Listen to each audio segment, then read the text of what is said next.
Yo guys, what is going on? JPS back for another video, and today we're going to be reacting to flag history regarding the United Kingdom.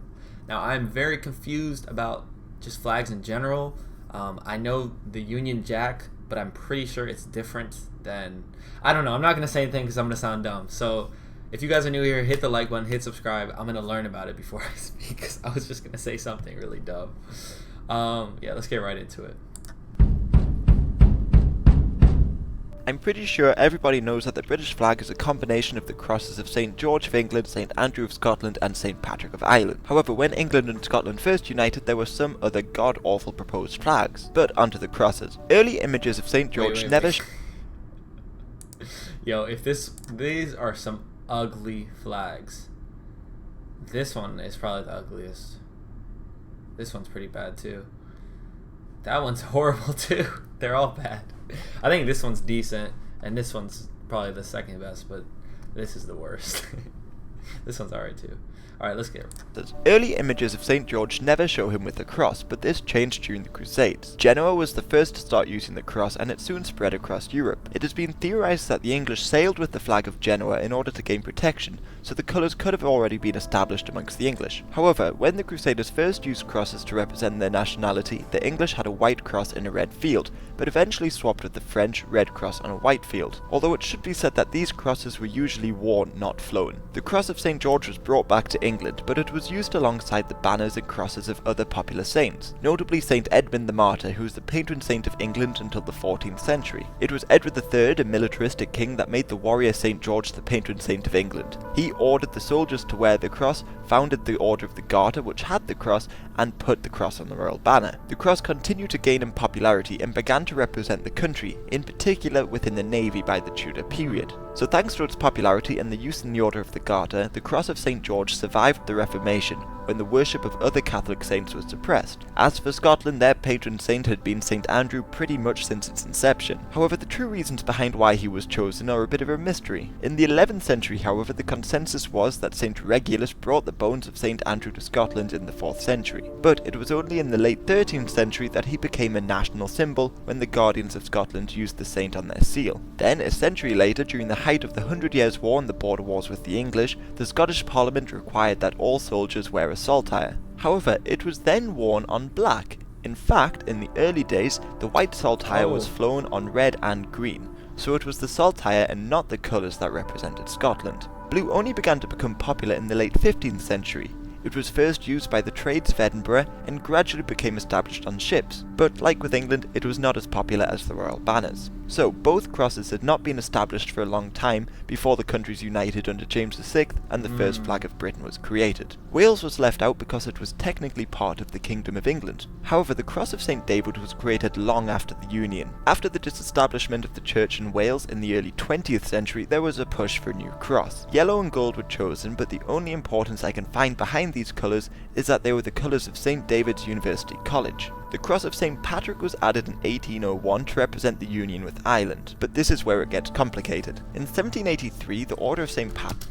It's already pretty complicated, so let's listen closely. The union with Ireland, but this is where it gets complicated. In 1783, the Order of St. Patrick, a British order in Ireland, was created, and the red saltire was used on the crest. From there, it found its way onto the flag in 1801. The red saltire had been used by the Irish for a couple of centuries, but whether or not it is the cross of St. Patrick is disputed. The cross was in the coat of arms of the Fitzgerald family, and William Fitzgerald was a founding member of the Order of St. Patrick. Plus, many Irish volunteered to fight for the Spanish in the 17th and 18th century, and they would use the flag of Spain, the Burgundy cross, so this became associated with Ireland. So the cross could have come from either of these sources. Contemporary Irish newspapers criticised the saltire for being Scottish and argued that the cross patè was the original cross of St. Patrick. However, there doesn't seem to be any definitive proof that any one cross represented St. Patrick. The patè, the Greek cross, or the Celtic cross were all popular contenders, and the lack of consistency with the badges people made for St. Patrick's Day sort of proves this. But it is important to note that the cross was not the most important symbol for Ireland. This honour goes to the harp, but I'll get onto that in the video on the Irish flag. The same can be said for the crosses of England and Scotland. Initially, the most popular symbols for the nations were the lions, or leopards, depending on how you look at it, and they are still widely used today. These were flown on royal banners throughout the medieval period, and largely represented the nations before the Union. Lions appear in a great deal of arms in the 12th century, and it's no surprise that they developed in England and Scotland around the same time. For England, the lions can be traced back to Geoffrey of Anjou, the founder of the House of Plantagenet, who used gold lions on a blue field. His son, King Henry II, used a rampant lion on a red background, and then his son, Richard Lionheart, used a couple variations of the shield before settling on the three passant. As for Scotland in the 13th century, Alexander II adopted the lion rampant as part of his Great Seal, and since then it has largely remained unchanged. Also, most of the Welsh kingdoms bore the lions in their coat of arms and banners, but of course, today the dragon is the most popular symbol of Wales. The dragon was introduced to Britain by the Romans as a military standard. The native Celts would continue to use the dragon long after the Romans had left, and the Anglo-Saxons would also use the dragon as a battle standard. Myths surrounding the dragon developed, and stories about the English white dragon fighting the Welsh red dragon were incredibly popular for centuries. During the War of the Roses, Henry Tudor, who was Welsh, used this mythology to back his claim to the throne. He put the red dragon on his banner and placed it over green and white, the livery colours of his household. After the Battle of Bosworth, he would adopt the royal banner, as was custom, but green and white continued to be used by the Tudors, and his banner remained popular in Wales. With the exception of a brief period when Mary I used the eagle of her husband Philip of Spain, the dragon would remain on the English coat of arms until the Scottish Stuarts replaced it with the unicorn. As for England, before Henry VIII, they used an assortment of creatures on their coat of arms: greyhound, boars, falcons, and antelope. But there seems to be no large meaning behind these animals besides the monarch's personal choice, and the same can be said for the Scottish unicorn. However, once England and Scotland merged, the unicorn and lion became the standard. And finally, Northern Ireland, where no animal represents the nation, but the red hand of Ulster is still widely used. This hand had been used by the powerful O'Neill family in Ulster for centuries, and they probably got it from the Celtic god, Nua Argetlum, whose symbol was an open hand as well. Damn! Bro, that man went crazy on that video. He packed so much info into 6 minutes. Oh my gosh. But there seems to be no so large much history regarding the flag. Like, the changes throughout time and like why they changed and stuff. That was interesting. I'm not gonna lie, we might have to check some more videos out by this guy.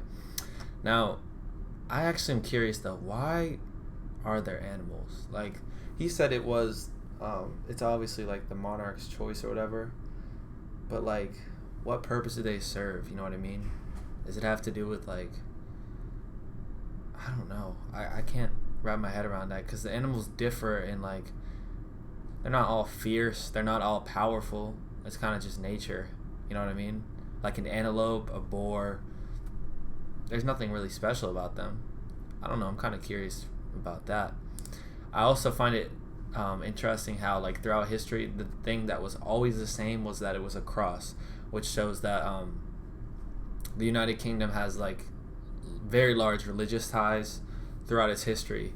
And I think it's also similar with America, like, you know, one nation under God. That's literally our Pledge of Allegiance. We're very like a very, well, it's changing a lot now, obviously, because the United States is becoming increasingly diverse. But in the past, like, we were founded upon like Christian principles. You know what I mean? And I think that it's very similar with the United Kingdom, which is pretty interesting. But that's all I gotta say, guys. Hopefully you guys enjoyed this video. I think it was super interesting. Let me know what you guys think about the flags, and let me know also, I need you guys to comment down below, which of these flags is the ugliest.